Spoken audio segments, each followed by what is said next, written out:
پاکستان تحریک انصاف نشستیں جیت کر بھی ہار گئی ہے،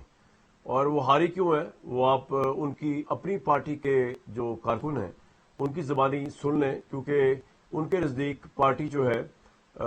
وہ اخلاقی طور پہ بھی ہاری ہے، اسٹریٹجکلی بھی ہاری ہے، اور ویسے بھی ہاری ہے۔ اس سے پہلے کہ میں اس میں مزید بتاؤں آپ کو کچھ، جو پاکستان تحریک انصاف کی کارکن ہیں ان کی آج پریس ٹاک کی ایک گلمپس آپ کو سنوا دیتے ہیں۔ ساتھ بیٹھے ہوئے عائشہ بانو صاحبہ کے ان کے کارکن رو رہے تھے۔ پوزیشن یہ ہے کہ پی ٹی آئی اس وقت بدترین کنفیوژن، انتشار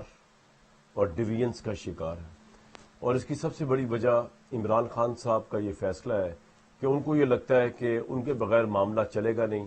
جلد یا دیر بلکہ بہت جلد عمران صاحب کو باہر نکالا جائے گا، so he doesn't need a deal. انہوں نے ڈیل کے مواقع ماضی میں ضائع کیے، اب ڈیل کا کوئی موقع بھی نہیں ہے، کوئی دستور بھی نہیں بن رہا۔ تو یہ سچویشن کے اندر تحریک انصاف کی جو باہر کی قیادت کی ایک غالب اکثریت ہے، لگ یہ رہا ہے کہ وہ بھی بڑے خوش ہیں کہ عمران صاحب اندر ہیں، کیونکہ جس طرح کے پیتھیٹک ڈیسیژنس یہ سینیٹ کے موقع پہ ہوئے، جس طرح اپنے ہی کارکن کو ہرایا جا رہا ہے، باقی سیٹوں پہ تو چلو وہ سارا معاملہ طے ہو گیا تھا، Peoples Party J U I F وغیرہ کا پی ٹی آئی کے ساتھ، یہ بھی اصولوں میں سمجھوتا، لیکن چلو یہ تو ہوتا ہی ہے۔ وہ ایک سیٹ رہ گئی تھی جس کے اندر طلحہ صاحب تھے اور اس کے مقابلے میں خرم صاحب تھے، پی ٹی آئی کے جینون کارکن،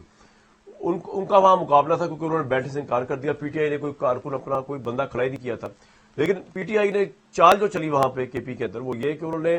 19 سیٹیں ووٹ جہاں پر پارٹی کا ایک کینڈیڈیٹ منتخب ہوتا ہے سینیٹر، انہوں نے 19 سے بہت زیادہ ووٹ پڑوا دیے اپنے دوسرے کینڈیڈیٹس کو، تاکہ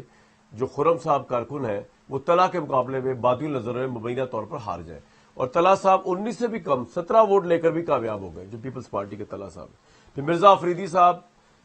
جن کا ایک تو یہ تھا کہ انہوں نے پریس کانفرنس کی تھی اور پالیسی یہ تھی کہ خواہ وہ ڈار صاحب ہو یا فواد صاحب ہو جنہوں نے پریس ٹاک کی ہے، یا اسد عمر صاحب ہو، ان کو پارٹی میں نہیں لینا، وہ سورہ اربوں خربوں پتی ہیں۔ الزام لگایا گیا کہ جو رشوت دی انہوں نے صوبے کے وزیر اعلیٰ کو، الزام ہے یہ، اپنی آپس میں الزام لگا رہی ہیں، اور یہ بھی کہا گیا کہ عمران خان نے بھی انڈورس کر دیا ان کو، اب یہ صحیح ہے یا غلط ہے۔ تو یہ ساری سچویشن جو ہے اس میں پی ٹی آئی کا جو ہائی مورل پیڈسٹل ہے وہ اور پارٹی انتشار کا شکار ہے، اگین کیونکہ عمران خان سے کو نہ ڈیل مل رہی ہے نہ وہ ڈیل کر پا رہے ہیں۔